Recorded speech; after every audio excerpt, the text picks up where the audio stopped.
It's 2 a.m. You're exhausted, bone-deep, soul-crushing exhausted. Your body is screaming for sleep, but somehow you're still scrolling through your phone, watching the third video essay about a TV show you've never even seen. You know you should sleep.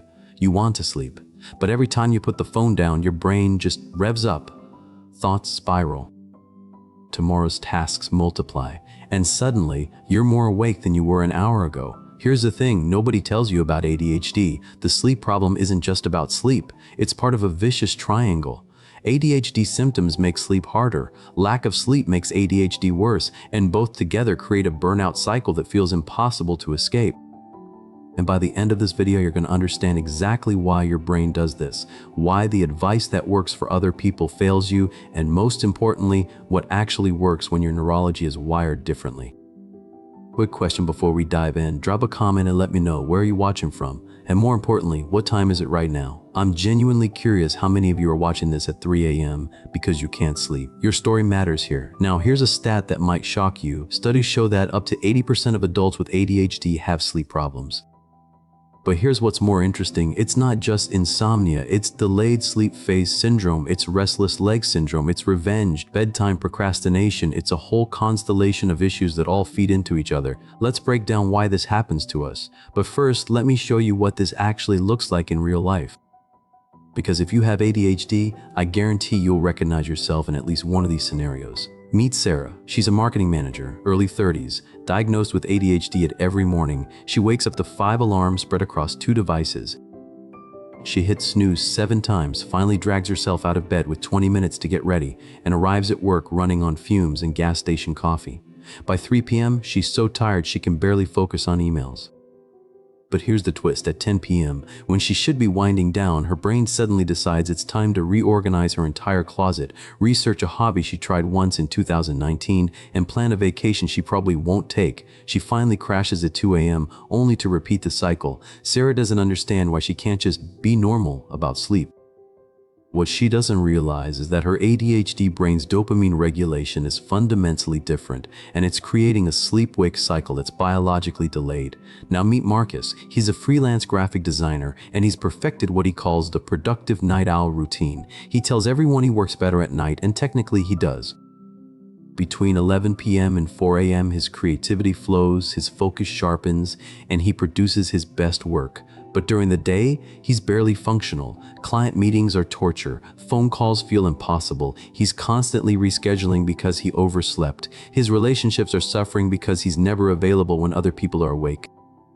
Marcus defends his schedule fiercely. This is just how I work. But deep down, he knows something's wrong. The truth, Marcus isn't choosing to be nocturnal. His ADHD brain's melatonin release is delayed by 2-3 hours compared to neurotypical people, and his high stimulation evening routine is preventing the natural wind down his body desperately needs.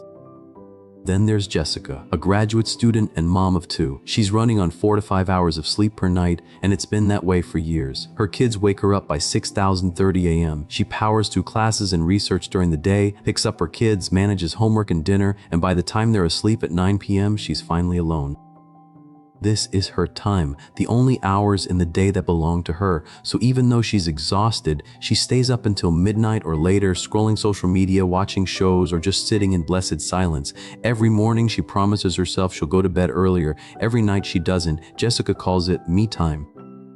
Psychologists call it revenge bedtime procrastination. And for people with ADHD who already struggle with impulse control and delayed gratification, it's an almost impossible trap to escape. And finally, there's David. He's trying everything. He bought the expensive mattress, he takes melatonin, he has blackout curtains and a white noise machine. He's read every sleep hygiene article on the internet. He follows the rules: no screens an hour before bed, consistent sleep schedule, cool room temperature, no caffeine after 2 p.m. But none of it works. He lies in bed, eyes closed, body still, mind racing at 1,000 miles per hour. Every small sound becomes amplified. Every itch demands attention. His legs feel restless. And the harder he tries to sleep, the more awake he becomes. David is doing everything right according to conventional wisdom. But conventional wisdom was designed for neurotypical brains. His ADHD brain needs a completely different approach. If you saw yourself in any of those scenarios or all of them, you're not broken, you're not lazy, you're not bad at self-care. Your brain is wired differently, and the sleep-ADHD burnout triangle is a real neurological phenomenon that affects millions of people. Let's talk about what's actually happening inside your brain. Here's the thesis. Your ADHD brain operates on a fundamentally different sleep-wake cycle, dopamine reward system, and arousal regulation pattern than neurotypical brains. When these three factors collide with modern life demands, they create a perfect storm that makes rest nearly impossible. Let me break this down. Point 1. Your circadian rhythm is literally delayed. Research shows that people with ADHD have a genetic predisposition to delayed sleep phase syndrome. Your brain's internal clock runs about 2 to 3 hours behind the general population. This isn't preference, it's biology. Your melatonin, the hormone that signals sleepiness, doesn't start rising until later in the evening. While a neurotypical person's melatonin might spike at 9 p.m., yours might not kick in until 11 p.m. or midnight. This means when everyone else is naturally winding down, your brain is still in active mode. Think of it like this. Everyone's running on local time, but your brain is permanently stuck in a different time zone. No amount of willpower can override your biological clock. Point 2. Your dopamine regulation is dysregulated. ADHD is fundamentally a dopamine regulation disorder. Your brain doesn't produce enough dopamine or doesn't use it efficiently. Now, here's the connection to sleep. Dopamine isn't just about motivation and focus. It's also crucial for regulating your sleep-wake cycle. When your dopamine levels are low during the day, which they often are with ADHD, your brain compensates by seeking high-stimulation activities in the evening. This is why you suddenly feel energized at night. Your brain is finally getting the dopamine hits it was craving all day. Scrolling, gaming, hyper-focusing on projects, these aren't just procrastination. They're your brain desperately trying to reach baseline dopamine levels. The problem? These activities push your sleep schedule even later, creating a vicious cycle. Point 3. Your arousal regulation system is hypersensitive. People with ADHD have what researchers call arousal dysregulation. Your nervous system doesn't smoothly transition between alert and rest states. It jumps dramatically. During the day, you might be understimulated, struggling to stay awake in meetings, but at night, your system overcorrects, becoming hyper-aroused. Every small noise, every sensation, every thought becomes amplified. Your brain's threat detection system stays online when it should be powering down. Imagine trying to sleep while your brain's alarm system is stuck in test mode, constantly checking, scanning, unable to fully disengage. That's what happens with ADHD. Point 4. Your executive function is depleted by evening. Executive function. Your brain's ability to plan, organize, and regulate behavior is already impaired with ADHD. But here's the kicker. Executive function depletes throughout the day. By evening, you're running on empty. This is why you can't execute the simple bedtime routine you planned that morning, why you can't resist one more video, why the intention to sleep by 11 p.m. evaporates by 10:30 p.m. Your executive function, the part of your brain that says, "we should sleep now," is offline. Only the impulsive, reward-seeking part remains. It's not weakness, it's neurological reality. Point 5. Masking all day creates an energy debt. If you have ADHD, you're probably masking your symptoms throughout the day, forcing focus in meetings, suppressing impulses to interrupt, managing your time blindness, appearing normal. This takes enormous energy. By evening, you're so depleted that your brain enters what I call collapse mode. You're too tired to do productive things, but too wired to sleep. This is the burnout component of the triangle. Your nervous system is overdrawn, but it can't simply shut down. It's like your brain's check engine light is on, but the engine keeps running anyway.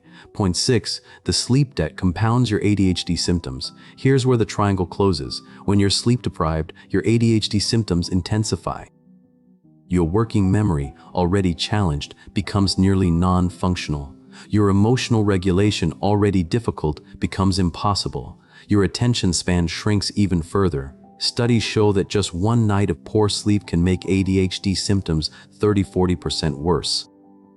So you wake up more ADHD symptomatic than usual, struggle through the day, and by evening, you're even more depleted, setting up tomorrow to be even worse. This is the triangle. ADHD disrupts sleep, sleep deprivation worsens ADHD, and both together create burnout that makes everything harder. Now, before we get to solutions, we need to bust some myths.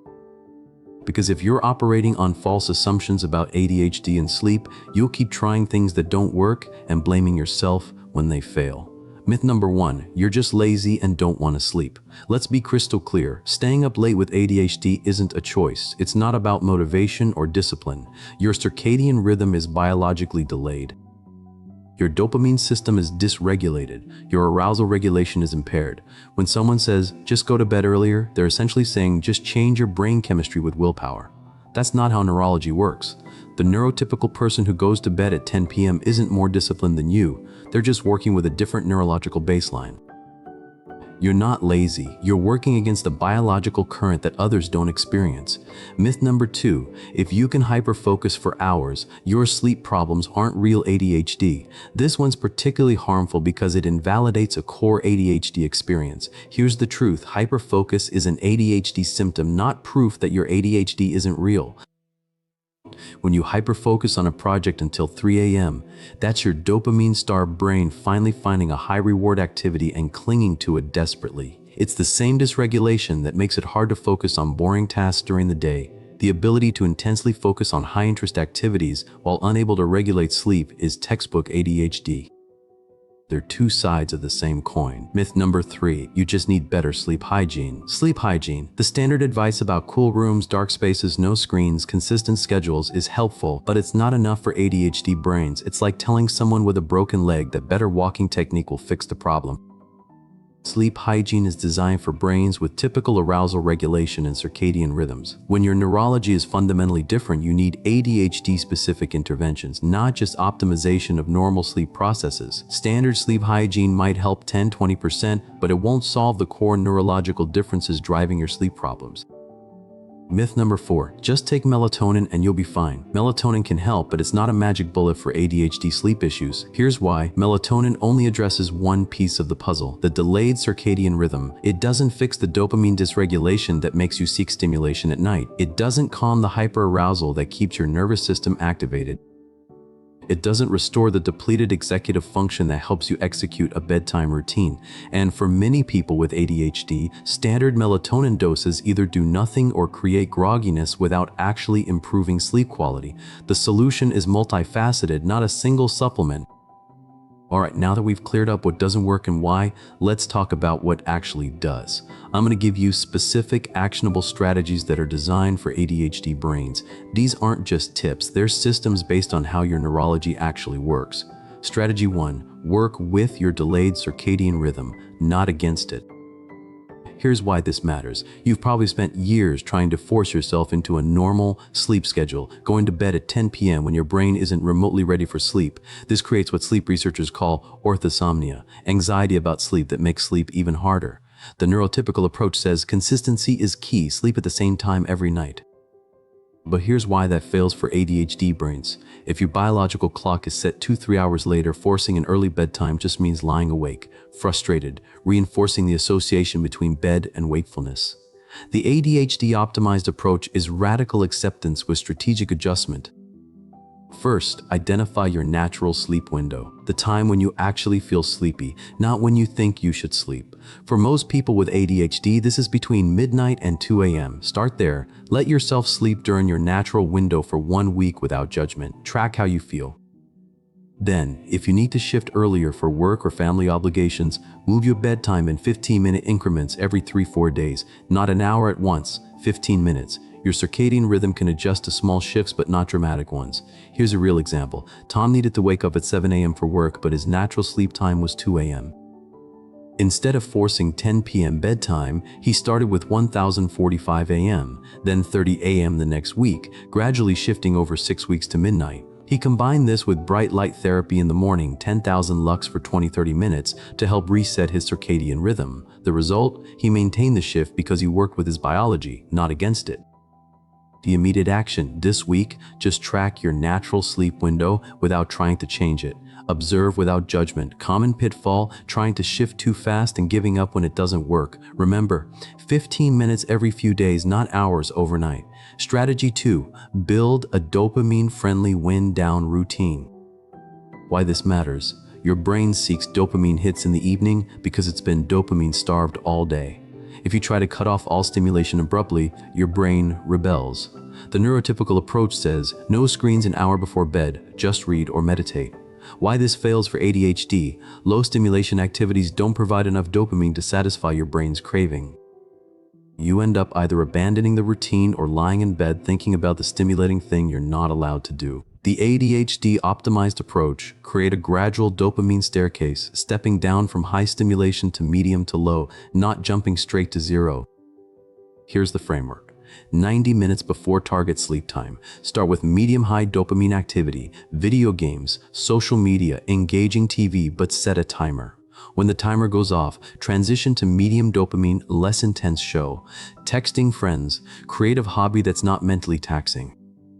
45 minutes before bed, shift to low-medium dopamine, gentle stretching, organizing something small, light reading of engaging content, not boring self-help books, but fiction or articles you actually want to read.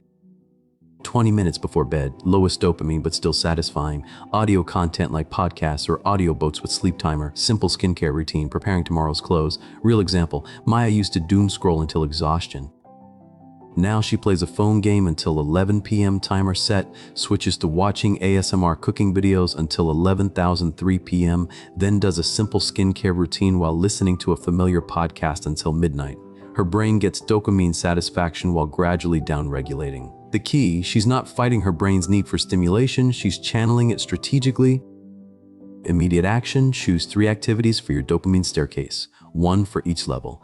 Test it tonight. Pitfall: picking activities that are too stimulating at the wrong level. If your low dopamine activity is actually super engaging, you'll get stuck there. Strategy 3: the body-first approach to calm your nervous system.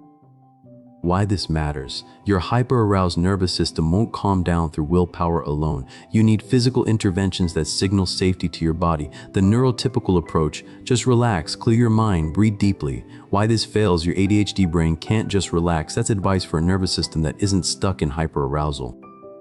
Deep breathing alone often makes ADHD brains more aware and alert, not less.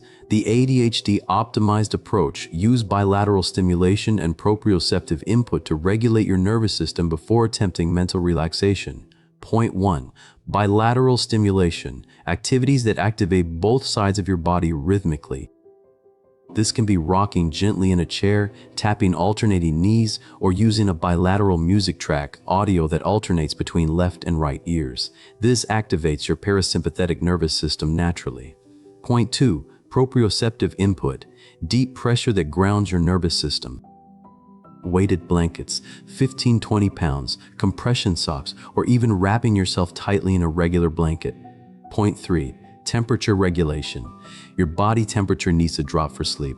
Take a warm shower or bath 60-90 minutes before bed. When you get out, your body temperature drops, triggering sleepiness.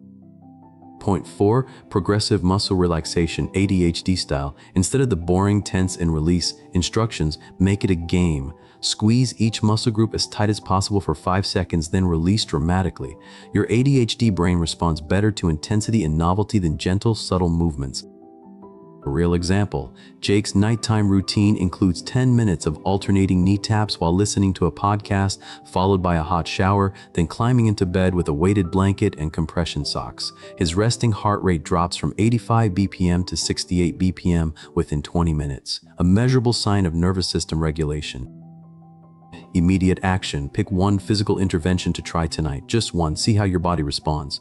Pitfall: expecting instant results. Nervous system regulation is like training a muscle, it takes practice and consistency. Strategy 4: manage the revenge, bedtime procrastination cycle. Why this matters. If nighttime is your only me time, your brain will fiercely protect it, even at the cost of sleep. This isn't selfishness, it's survival. The neurotypical approach: just prioritize sleep over leisure time. Why this fails. Your brain legitimately needs unstructured, autonomous time. Cutting it out entirely creates resentment and makes the problem worse. The ADHD-optimized approach: don't eliminate your me time, schedule it earlier and protect it fiercely. Here's how. Identify how much me time you need. Be honest. Maybe it's 90 minutes, maybe it's 3 hours. Block this time in your schedule between 7 and 10 p.m. before your target wind down. Make it non-negotiable.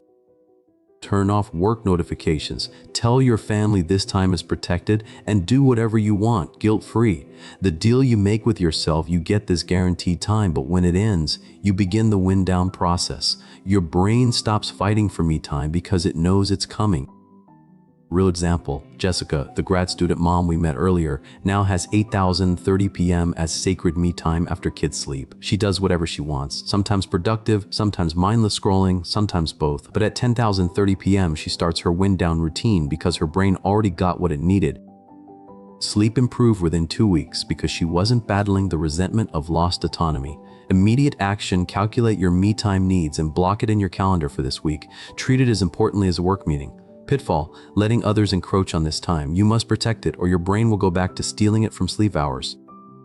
Strategy 5. Redesign your sleep environment for ADHD sensory needs. Why this matters: your ADHD brain processes sensory information differently, more intensely, and with less filtering. Small sensory irritations that neurotypical people ignore can keep you awake for hours. The neurotypical approach: keep your room cool, dark, and quiet. Why this fails: it's too generic. Your specific sensory profile determines what helps versus hinders sleep. The ADHD-Optimized approach: conduct a sensory audit and customize based on your profile. Point 1. Sound. Some ADHD brains need white noise or brown noise to mask disruptive sounds. Others need nature sounds. Some need silence but with earplugs to block irregular noises. Test different options using free apps. Point 2. Light blackout curtains are standard, but also consider covering all small LED lights. Even tiny ones from chargers can be disruptive. Using red spectrum nightlights if you need to see at night. Red doesn't suppress melatonin like blue does, and blue light blocking glasses 2-3 hours before bed if you must use screens. Point 3. Touch thread count matters less than texture. Some ADHD brains love cooling bamboo sheets, others need flannel. Temperature regulation is critical. Consider a cooling mattress pad if you run hot. Point 4. Smell. Lavender, chamomile, or cedarwood. Essential oils can signal bedtime to your brain through scent anchoring.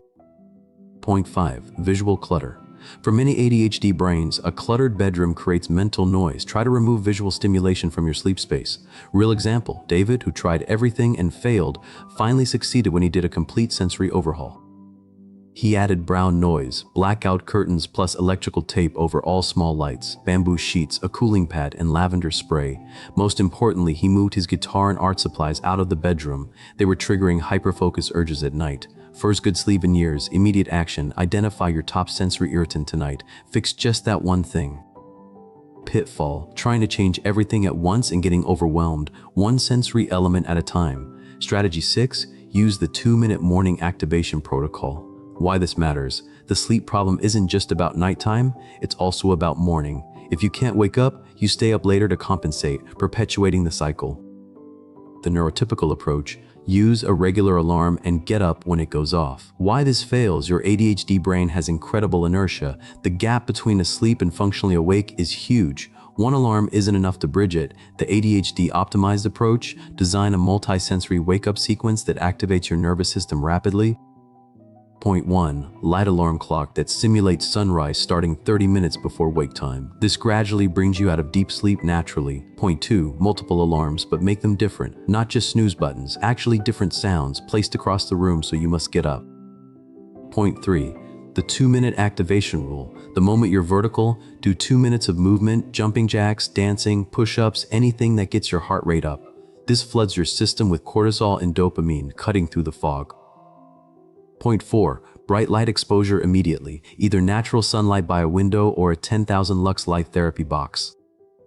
This resets your circadian rhythm and signals daytime to your brain. Point 5. Cold water on your face or a quick cold shower if you can handle it. The temperature shock is highly activating. Real example, Marcus set up a sunrise alarm for 8,003 a.m., regular alarm at 8,045 a.m., aggressive alarm across the room at 9 a.m.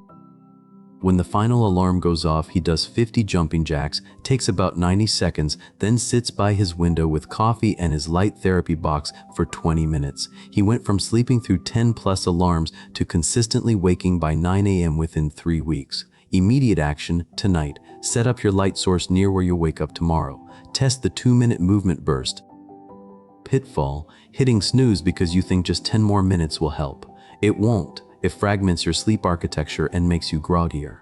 Strategy 7. Address the underlying ADHD treatment gap. Why this matters: if your core ADHD symptoms are untreated or undertreated, no sleep strategy will fully work.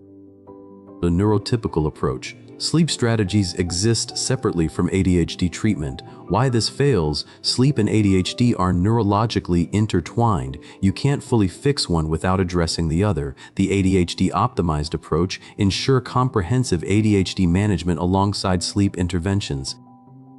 This might mean medication evaluation stimulants can help regulate your sleep-wake cycle if timed correctly, usually earlier in the day, and some people benefit from low-dose stimulants in the evening to calm the hyperactive dopamine-seeking. Non-stimulant options like atomoxetine or guanfacine can help with both ADHD symptoms and sleep regulation.